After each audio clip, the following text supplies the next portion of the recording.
Want to know how to get better erection and arousal from a female urologist? Well, today in this episode, I will be speaking with Dr. Kelly Casperson, influencer and a female urologist, and she's going to share all her tips about erection and arousal.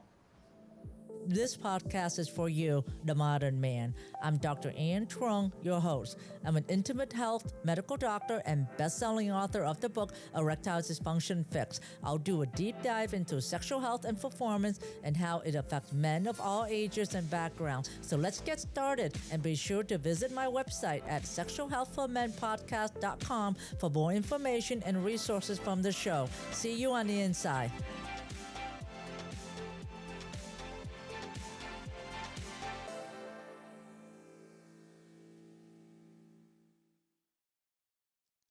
Well, hello, everyone. Well, today I am excited to have our guest, Dr. Kelly Casperson, here today. She is a board-certified urologist, wife, mom, and sex educator, and a top international podcaster whose mission is empowering women to live their best love life. She combines education, humor, and candor in her podcast, You Are Not Broken, where she dismantles the myth women have learned and normalizes healthy, enjoyable sex worth desiring. Well, welcome, Dr. Casperson.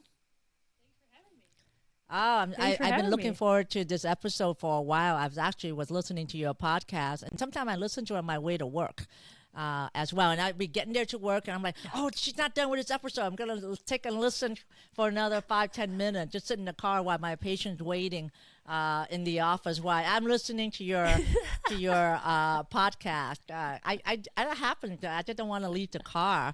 So, she had just released her really bestseller, You Are Not Broken. That's released on Amazon, and I bought a copy of it as well. So we'll talk about that, but let's dive into the some good content today. So what got you started on your journey of doing what you do? Yeah, I mean, this is really, pun intended, a passion project for me. I'm a general urologist doing mostly female urology, but bread and butter urology.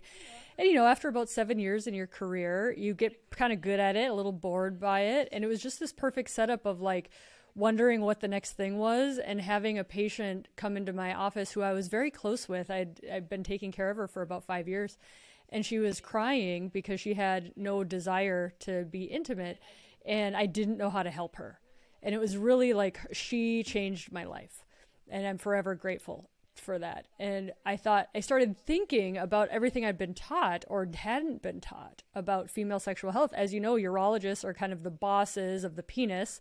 We're the bosses of erections, but nobody was paying attention to what 90% of those men have sex with, which is the female, right? We just thought gynecology was taking care of all these women. Turns out they're not. They're already very busy doing all the other things, and they didn't get taught either. So I just started getting educated and reading and learning and realizing we actually know a decent amount, but the average person doesn't. Hollywood tells us lies. It's the what our parents taught us, what our first boyfriend taught us, what religion taught us, all these inadequate and wrong things. And so this voice started popping into my head, and the voice was like, you've got to talk. And I just thought, but this voice is very annoying. But so I started a podcast, and the voice was finally happy. But so that was 2.5 years ago, called You're Not Broken. I talk a lot about female sexual desire and arousal and how it works and how our bodies are similar and how our bodies are different and how to communicate about sex. And I actually got into hormones and menopause because so many women also don't know about that, because we don't educate them about menopause, which is a completely normal life event, just like being born and dying if you want to live longer than 51. So really, like in learning about sex and education, I had to learn about menopause to like truly be well-rounded, because there's myths about that in your sexuality training, as well, right? you didn't learn about menopause, right? And you have to take, No, you have to learn that on not at all. your own. So have you always been interested in female, treating the female more than the male, your urology training? No. I mean, so of all the urologists in America, only 9% of them are female. So what tends to happen is the women want to come see you, right? Rightfully so. You want a female doctor. And so you kind of do get, and I don't mean this in a bad way, but pigeonholed, but you do just tend to see more women because of it. And now, in hindsight, like I love taking care of women. I prefer it, right? But I didn't seek that out in the beginning. If that was true in the beginning, I probably would have done gynecology. So yeah, right? On that was my next question. So how is urologist perspective to female health, pelvic health and sexuality different than the gynecologist? Oh, I think both groups are woefully undereducated, right? I was at an ISWISH conference, the International Society for Women's Sexual Health, and I ran into a gynecologist who I went to med school with. And it was so great to see her, and I'm like, but why are you here? Because shouldn't you already know all of this? And she's like, no, we didn't get taught any of this, right? So both groups don't know anything about female sexual health. Men and urologists tends to be male dominated. Again, 90% of urologists are male, and I would say they're also very uneducated in female. Like nobody's the master of the female sexual health, but urologists are really the go-to ones for male sexual health. And so I think it's very natural for a urologist to be like, I'm already comfortable with the penis and the scrotum and the testicles and the vagina and the labia are just, and the clitoris are just female homologs. They're the exact same structure. So why would I have a bias, right? I actually don't have a bias. I think they both are important and they both matter. Awesome. So let's talk about comparison of the female sexual response and how is that different than the male sexual response? Yeah, a couple of, we're more similar than not, but there are differences that are important to know. And one of them is arousal, right? So when a man gets an erection, his brain is usually also aroused at the same time. That's called arousal concordance. An example of that not being so is, say you're 18 and you get an erection in homeroom at school. Like you didn't really want an erection. You're not super turned on. So that would be non-concordance, right? You have an erect penis, but you're not interested in having sex. In females, there tends to be a lot more non-concordance. So I'm interested in having sex, but I just don't have adequate lubrication, right? Or my vulva is very moist and wet, but like I am totally disconnected and don't really care that I'm having sex right now. I'm having sex, but I'm not really into it. That's arousal non-concordance. So super interesting stuff. Another difference is women have a much shorter refractory period. So after orgasm, the ability to be aroused and have another orgasm tends to, and again, we overgeneralize in sexual health, as you know, and does not always apply to everybody, but men tend to have a longer refractory period, especially increasing as they age, right? So a man who's 50 might take longer before he's able to have an erection and an orgasm again than a man who's 18. A woman tends to be able to just keep doing it if she wants to. Once you start pressuring people to do that, you lose the whole point of sex. I'm not pressuring anybody to, but we tend to have a shorter refractory period. So that would be another thing. Ways that we are similar, because again, we're more similar than not, is men have erectile tissue that's in their penis. They have an erect penis. Women have erectile tissue. It's called their clitoris and the bodies that surround the vagina underneath the vulva. We have erectile tissue surrounding the vagina. If that's not properly aroused, it's kind of similar to an unerect penis trying to have sex. It's a lot more difficult to Oh, I find love enjoyment. that, what you just said. So many women. A flaccid penis trying to have sex. So if the clitoris is not aroused, right, that means you're not quite ready. Yep. But for women, it takes a little while. Yeah, and so many women will say that. Yeah, they'll say like, well, yeah, we're just doing it and I'm not into it. I'm not aroused. It's like, well, you put a tampon in your vagina. You're not aroused. It's not a sexual experience for you, right? It's just something happening to your pelvis. Same with a pap smear. It's not a sexual experience for you. It's just something happening to your pelvis. So if you're not aroused both in the pelvis and in the brain, something's just happening to your pelvis, but it's not a sexual experience, except for it is, right? And so for women, when we try to figure out sex worth having, it's prioritizing her interest, her arousal, both brain and pelvis, to get her to enjoy sex. Well, Sex how, worth how desiring. does a woman connect the brain to the pelvis. That's the difficult part. It's that connection. Same thing with the men. How do they work on that process? Yeah. Well, I mean, look what we've done in Western medicine. We've completely detached the brain from the body, right? And so we do that in our day-to-day life too, is we're very detached to the physical sensations that are happening in our body. But it can be taught, right? And so paying attention to sensations, what feels good, what doesn't feel good, what do I need more of?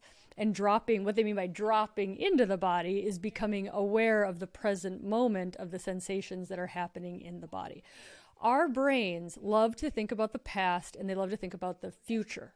Orgasms don't happen in the past and the future. They happen in the present moment. And there's great work by Lori Brotto, Mindfulness for Better Sex, of the data that she's done scientifically studying what happens when we teach women how to be mindful. What happens when we teach them to notice their thoughts and let them go instead of clinging onto them and thinking about tomorrow's dinner while she's wanting to be having sex, right? So training your brain of like, hold on, I'm not into this right now. Let me relax. Let me shift. Let's focus on the present moment. Let's do something that might be a little more arousing to me, right? So definitely can be taught. But again, the sex education, right? What did we learn? We learned ideally how not to get pregnant and how not to get diseases.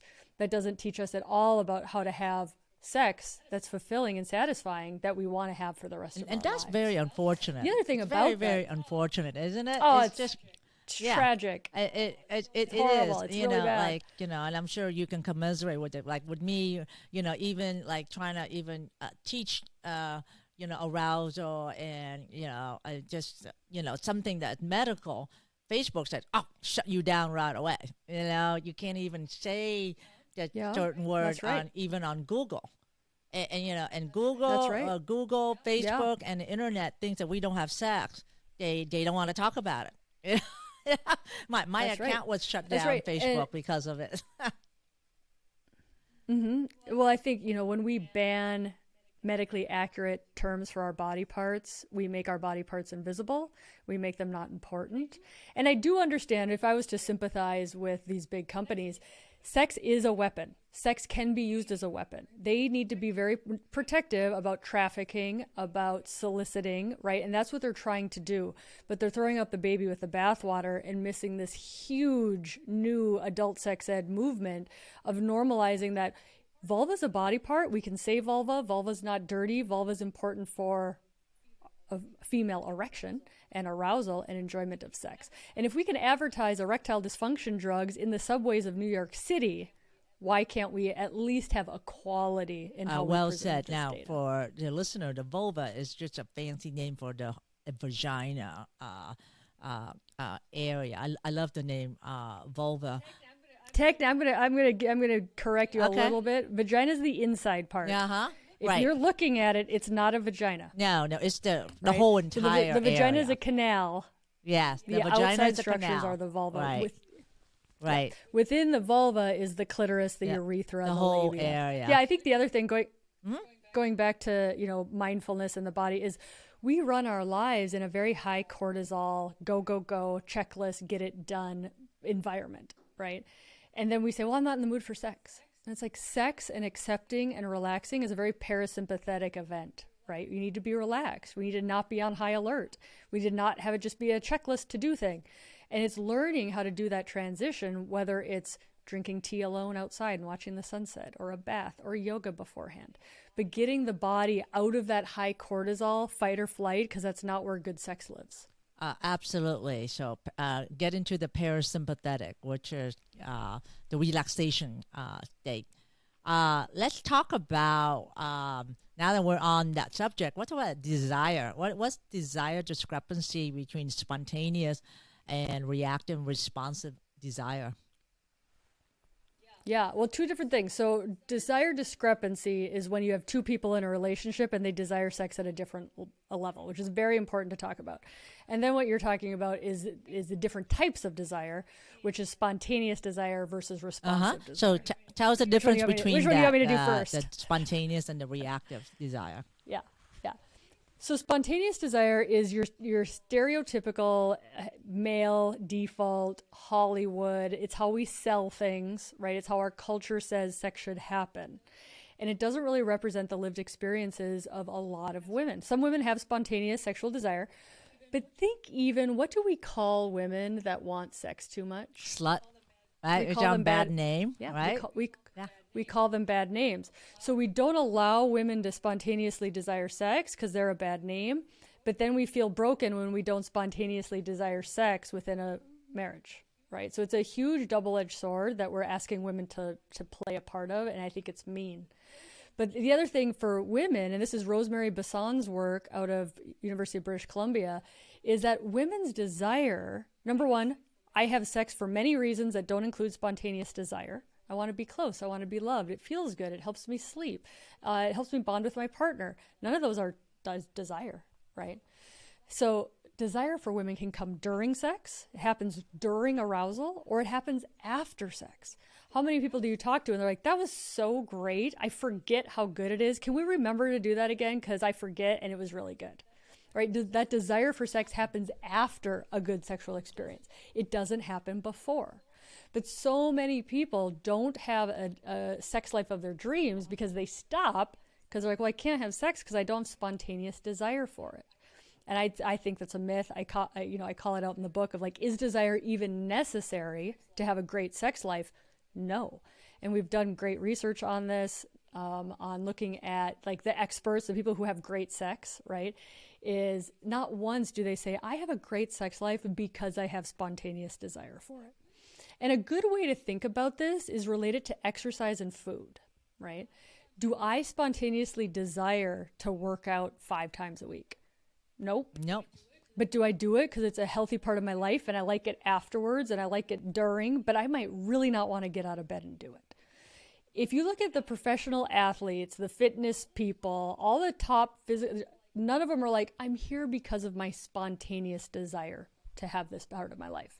They don't say that, right? So it's a sex exceptionalism where we're like, yeah, but sex is different. Like, no, sex is not something that you need to survive. Your body does not, and that's the question of like, is libido a thing?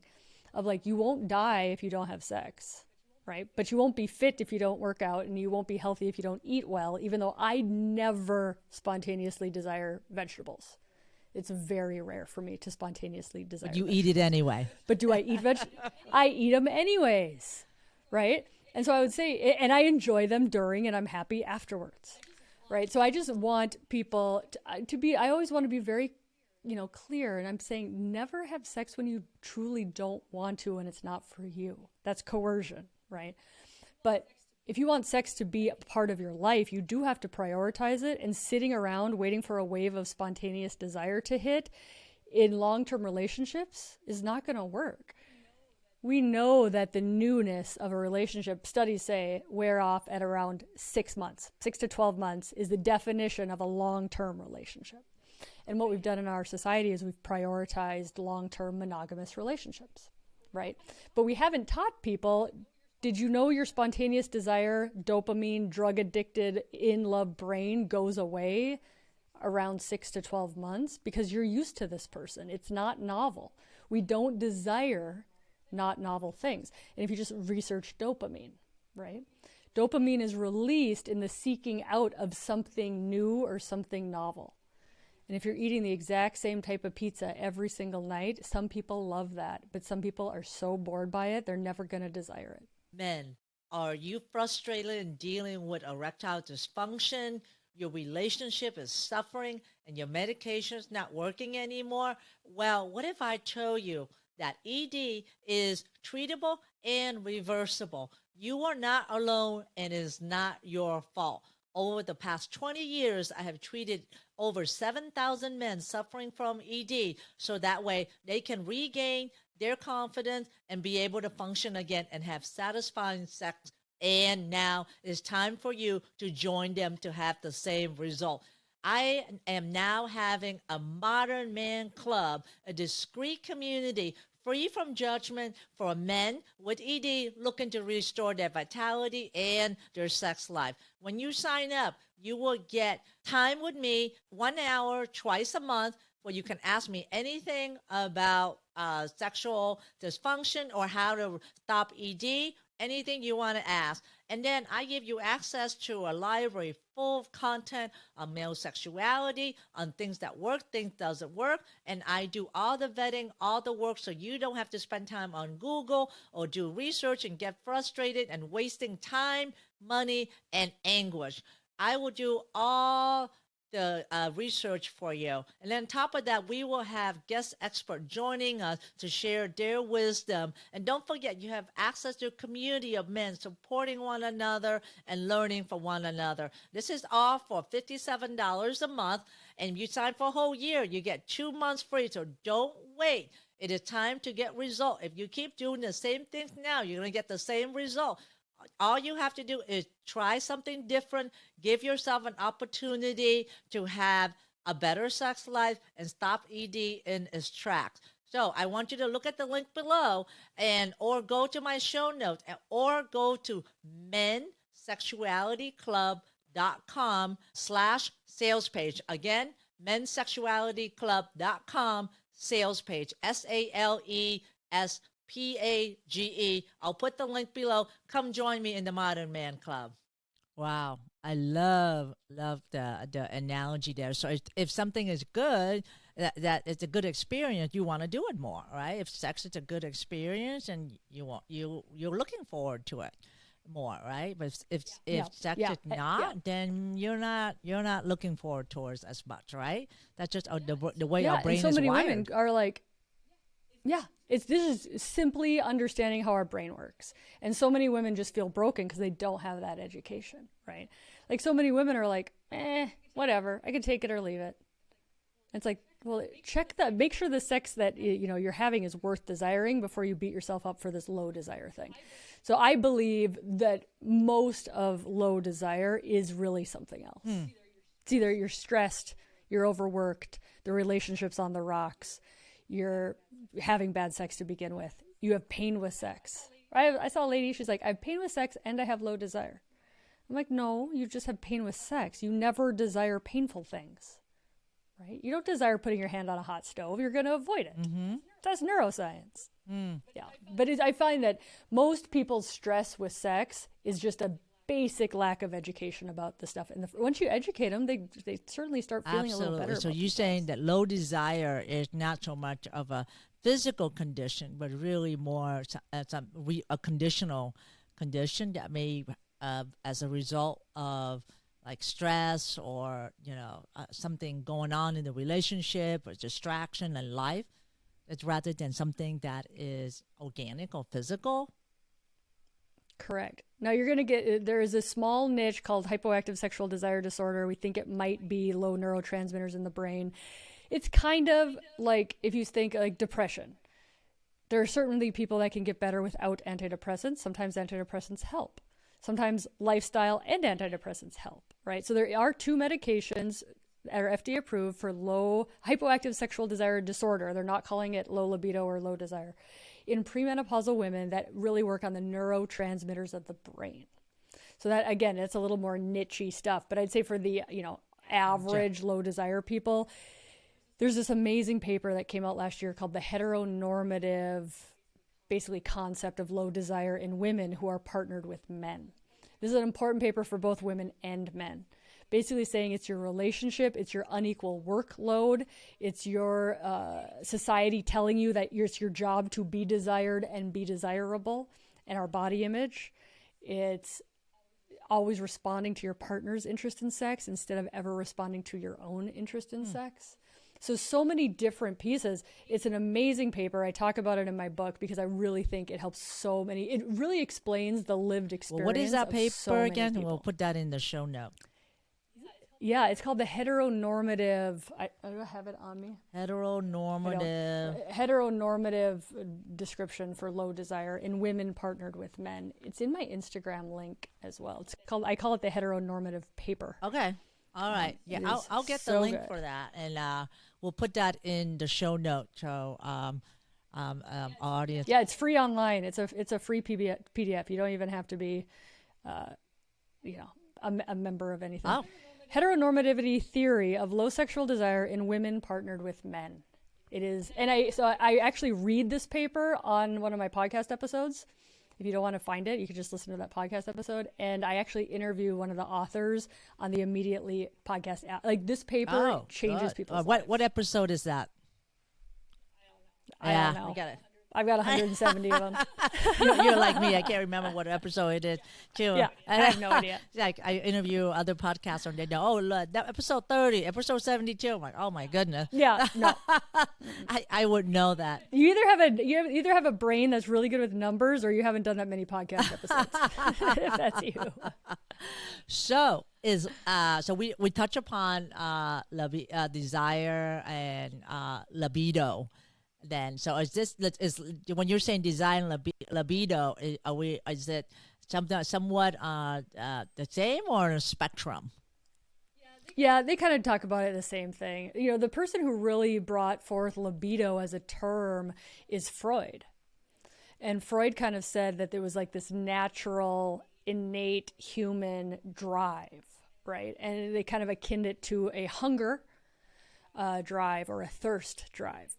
And now what researchers have told us is like, no, that's not what sex is, because you're not going to die if you don't eat. You know, you're going to die if you don't eat, drink, and sleep, right? But you're not going to die. It's not an innate need for all people. Now, some people will tell you, like, I think I might die if I don't have sex. But, like, really, they're probably not going to die.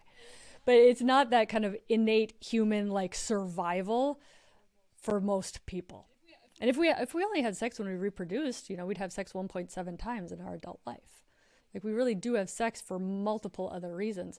But to make sex as this, like, innate, it should just be easy and, you know, natural. And, like, we kind of put all this on sex of, like, no, it's like exercise, and it's a little technical, and it involves communication, and it involves, like, navigating health issues. Like, sex is actually a lot more complicated. But telling people, like, oh, it's just natural. It's kind of like childbirth, right? Like, yes, a lot of it is natural and lovely and easy for some people. But, like, some people need a lot of help, or, like, they get in trouble. So just to kind of, like, step back and be like, libido's not this thing that if you don't have a spontaneous sex drive, there's something wrong with you. And what I see, you know, where I see that a lot is when couples, they don't prioritize sex in their life. So they'll save it as something that happens right before bedtime. And what we've done there is we've prioritized it to our very most tired part of our day. We're exhausted. We've prioritized everything else first. And now it's competing with something, sleep, that you will die if you don't get enough sleep. Right? And so I'm like, never put sex up against sleep, because sleep literally will win, because you'll die if you don't get enough I'm sleep, like right? that. I need to get my sleep. Yeah. Yeah. But so many people are like, I'm so exhausted. And it's like, why? You gotta move that, you know, you gotta move that. And I was just on another podcast, and they're like, well, what do you do when people are too busy to have sex? And I'm like, I told the mirror up and be like, do you want to be living a life where you're too busy to have sex? Because that's what you're doing. And it's prioritizing. Again, it's kind of like living, you know, are you prioritizing a life that doesn't have fitness and healthy food in it? It's like, you're choosing that. It's a choice. Nobody's going to make you have good sex. Like, that's literally up to you to prioritize and do. And nobody's going to be like, can I take that off your plate so you have more time to have sex? Like, maybe your spouse or your partner should. That's a very loving thing to do. But just in looking at sex, because people, they have this, like, victim mentality of, like, I just don't have enough time. Which, truthfully, might be true if you've got a newborn and young children. But if you don't have that going on, like, is being a workaholic more important than your sex life? Right? Is doing the dishes in the sink every single night more important than your sex life? You're choosing that. Somebody was like, but what about the dishes that need to get done? And I'm like, you're choosing dishes over your sex life. Just good to no judgment. So just good to know. prioritize your sex life and make it as an if important you want part of your life, as if working out or eating correct, you know, eating healthy, right?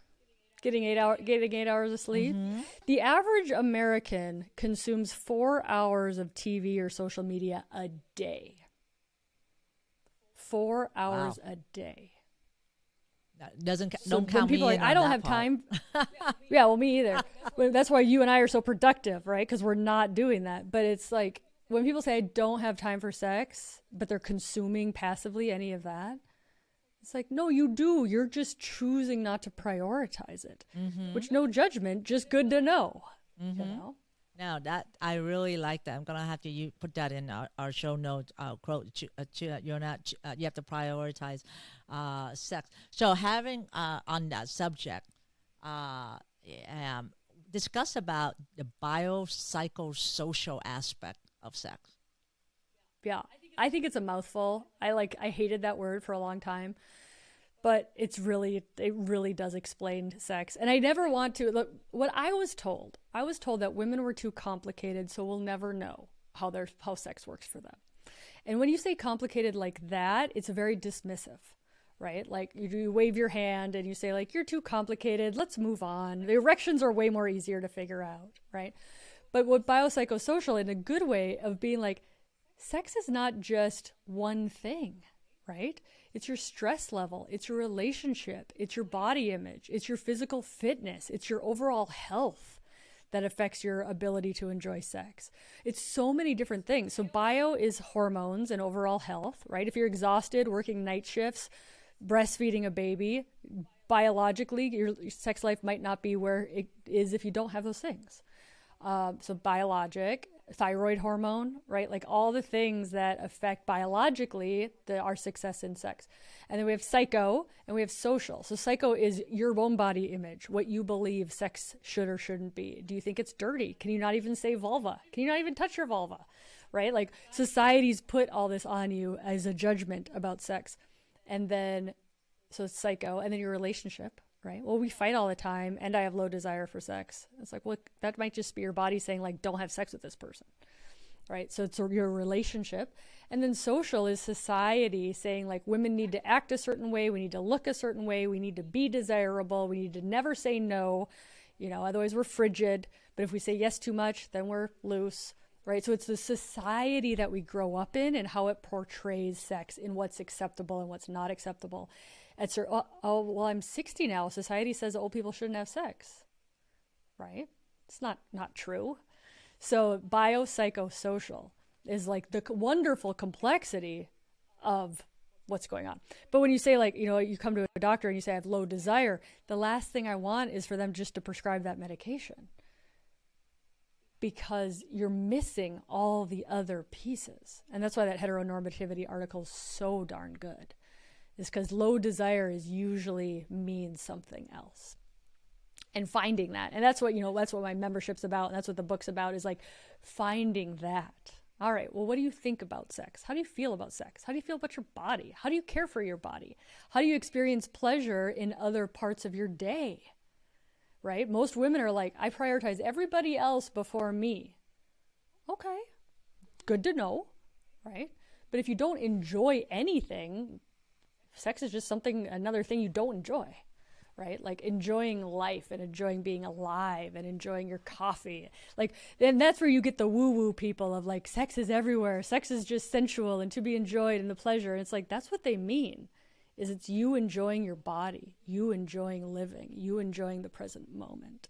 So yes, sex is complicated, but not in a dismissive way. Right.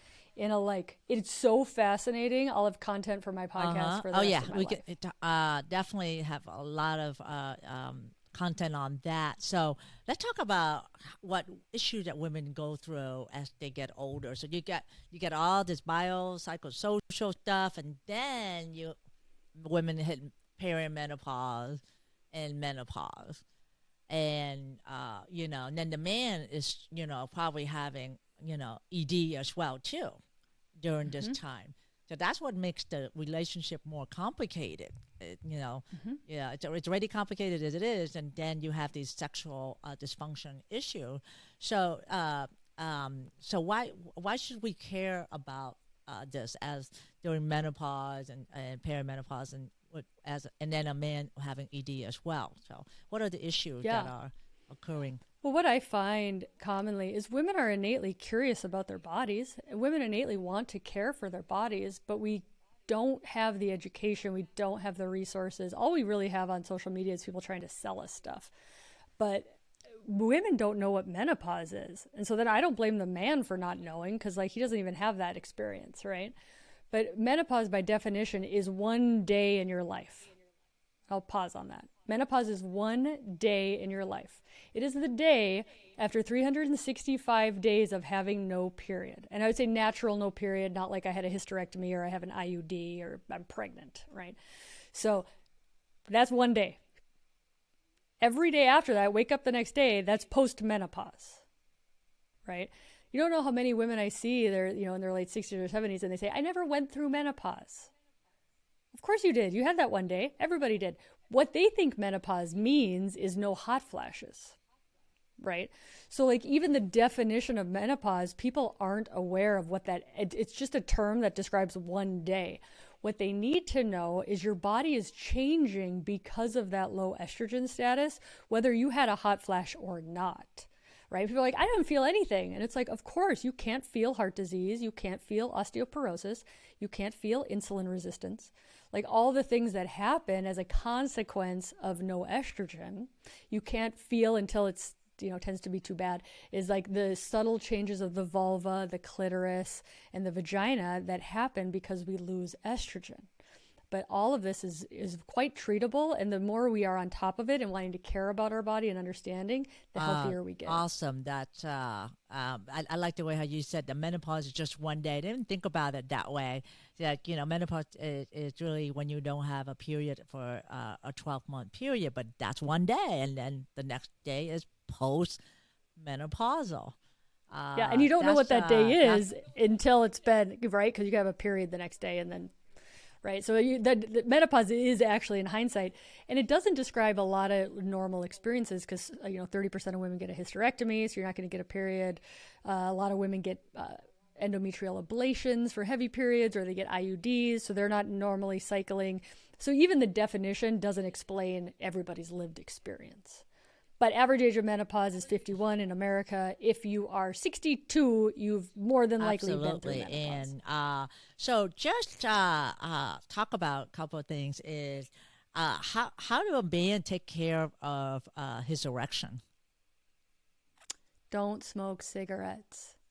They need to put penis erection warnings on cigarettes. If they did, we'd probably cut smoking. Like lung cancer, it's horrible, but like people aren't really paying attention. Put something about your penis on there, and they will pay attention to it. I love that. You and I should work together with the tobacco committee or something. That smoking will cause ED. No, we need to be more vulgar. We need to be like, this will make your dick soft. Then if the goal is to get them to stop smoking, you need to be a little dramatic. Yes. But so I mean, what smoking does? Smoking's microvascular disease, cardiac disease.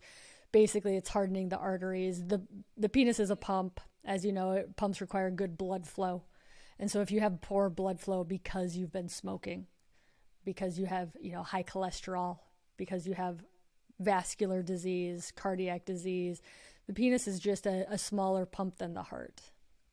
Anything that affects heart health is penis health. And what they say is erectile dysfunction can be a harbinger or a canary in the coal mine for future heart attack. Not always. Certainly you can have erection trouble for psychogenic reasons too, right?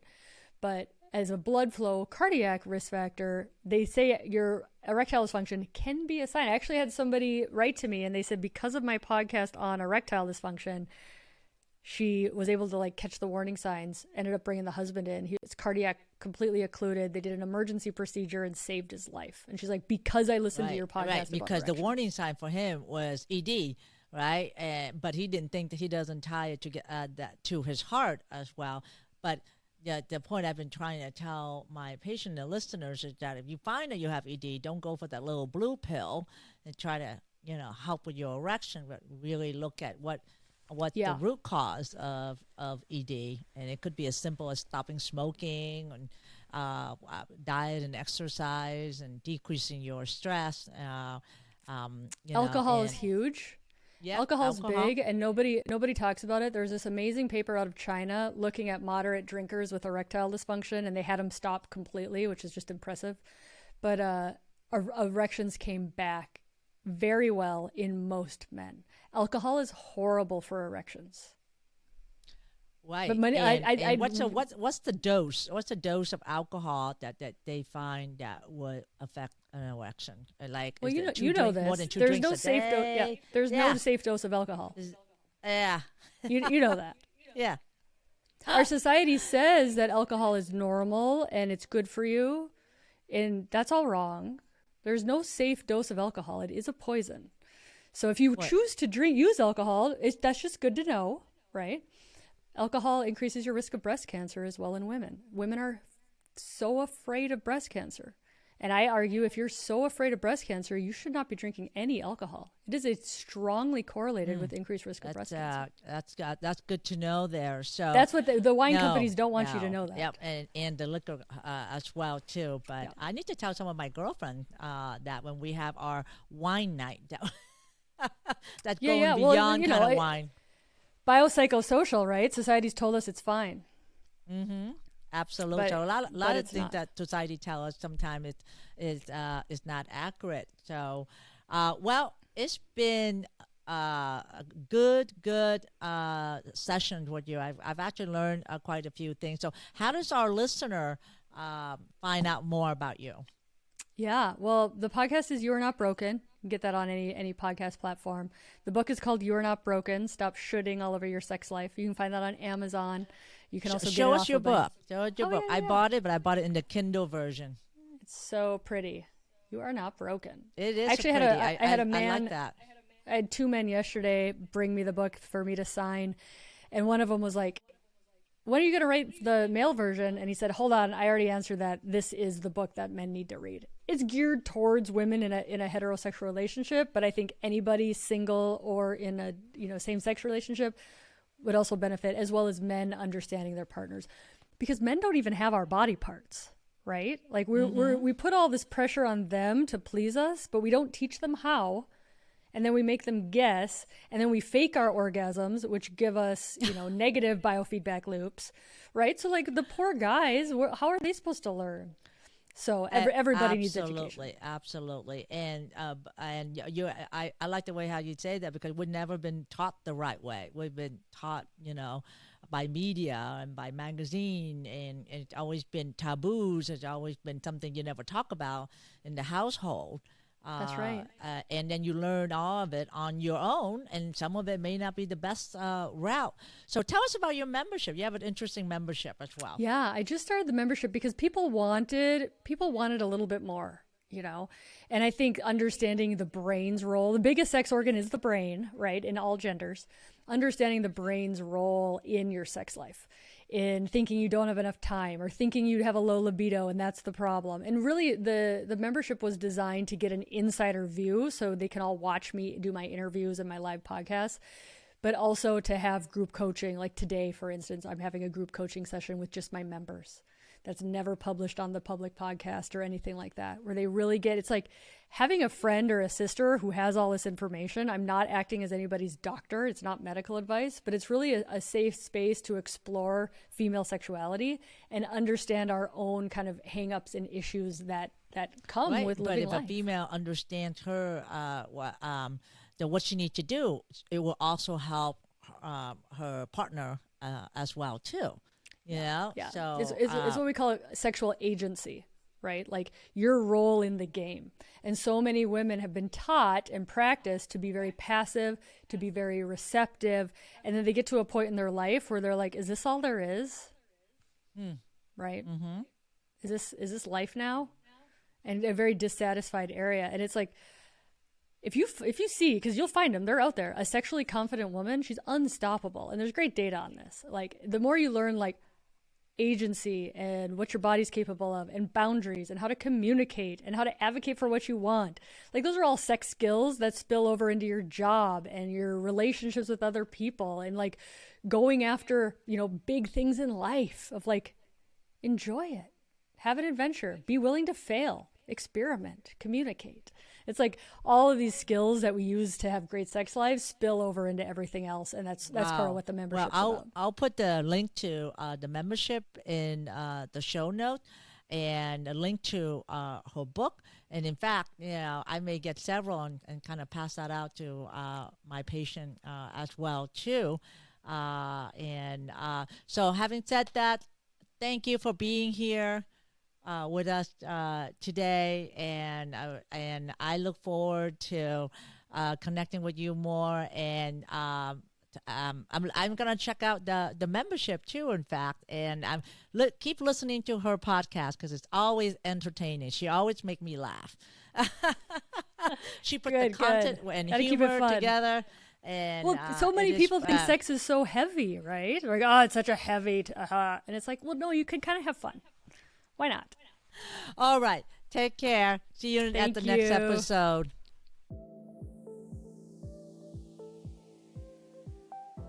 Thanks for listening to the Sexual Health for Men podcast.